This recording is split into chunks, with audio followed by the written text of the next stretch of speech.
Hey guys, Sarah with My Gene Pro here with my husband, Dr. Wes Fox. And we've found some we've been telling you guys a lot about how genetics can affect your DNA, but not only your DNA, but your children's DNA. And we found a really interesting article on how even your grandparents' lifestyle and things that happen to them can affect the expression in your DNA. Yeah, so I'm going to read some of this. It just came out just recently, and I haven't got a chance to digest it all. But essentially, it's saying that your behaviors and your experiences and your emotions can be brought on from your grandparents or ancestors. So they give the example of Jews who had grandparents that were chased from Russians, Chinese parents that had to live through ravages, parents or grandparents having to live through the Great Depression. Essentially what happens is it leaves a genetic or molecular scar on your DNA. And so that just essentially sits within our genetics. Everything else about your DNA remains the same, but you have those little scars from your grandparents of the traumatic childhood that they had, whether it was nurturing or not nurturing. So the psychological and behavioral tendencies you might have inherited. So I like the article. It says you might not have just inherited your grandma's knobby knees. You might also have her predisposition towards depression, anxiety, panic attacks, anything that she suffered as a newborn. You could directly have the predisposition for that as well. It also talks about parents that were nurtured, so that they were loved on and had a loving relationship. Those kids expressed those characteristics more. And so what they're starting to realize is, despite if you had good genes or bad grandparents who went through a lot of trauma in their life, it doesn't mean that you're stuck with that. They were talking about within the epigenetics, we can actually now target specific genes via certain treatments to change those patterns. So if you're struggling with anxiety or mood disorders or anything like that, there's a way to get better from that, and you can start treating the actual genetic scars via using epigenetic treatment to essentially activate genes that you want and deactivate the genes that you don't want. So this is like really, really good research into the future of medicine. Sarah's going to talk a little bit about meditation and what that can do too. Understanding mostly that we don't have to be a victim to depression. We don't have to be a victim to the lifestyle that our parents might have had or that our grandparents might have had. I grew up, in the history of my family, there was a lot of addiction, a lot of alcohol abuse, and I grew up with this fear that was in my bloodline and that I was, had to be really, really careful about that. Otherwise, I could become susceptible to addictions. When we took a look at my genetics, it was actually really interesting because it said she's addicted. She yeah, has addictions. Yeah, it said I definitely have the genetic marker for addictions.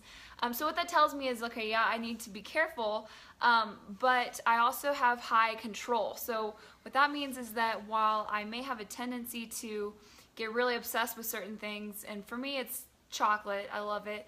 Other people's, I can't.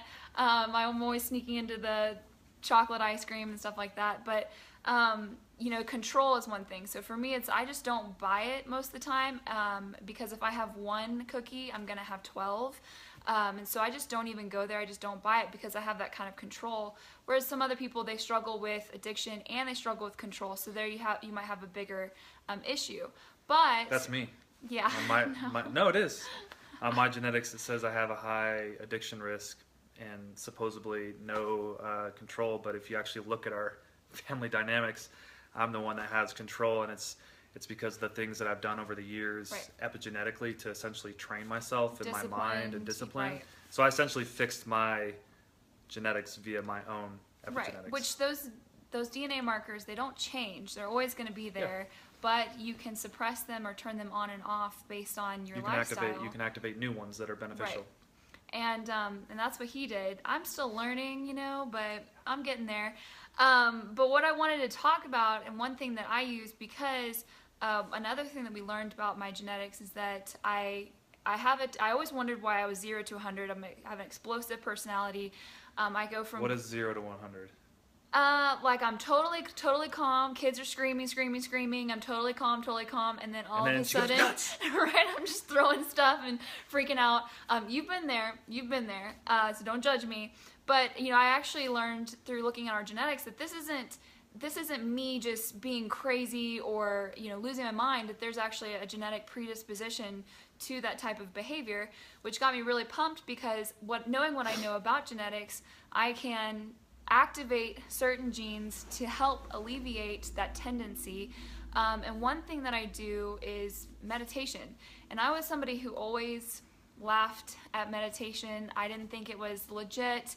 I also just felt like it was a waste of time. And then when I started to meditate, my mind started to wander almost immediately. So No, you would fall asleep. Oh, I did fall I'd asleep. come downstairs and she's like, I was like, how was your meditation?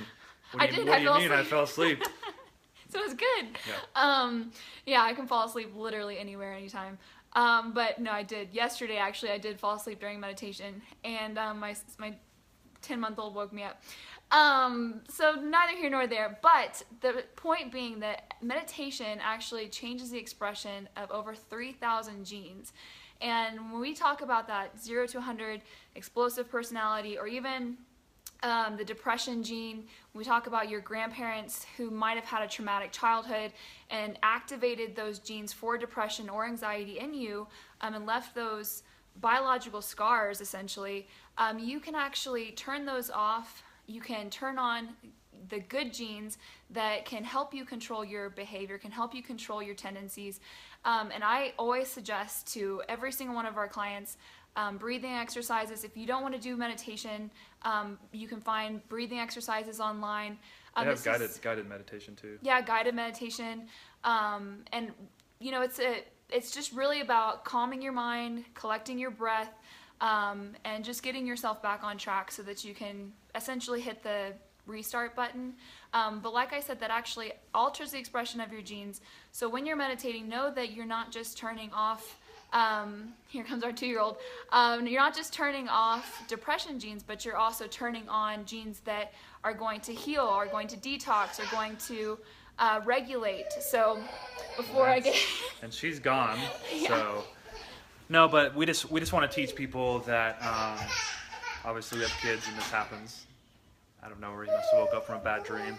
But to change a habit, so like to change your genetic markers and your, let's say you're struggling with anxiety or depression or anything like that, and you know, everyone says it takes 21 days to relearn a habit, and it's actually not true. It takes upwards to 80 days or 90 days to really truly either break a habit or form that new habit. So, you know, the stuff that she's talking about, if you do it for the next 60 to 80 days, that's when you'll start to really notice a change, not just 21 days and give up.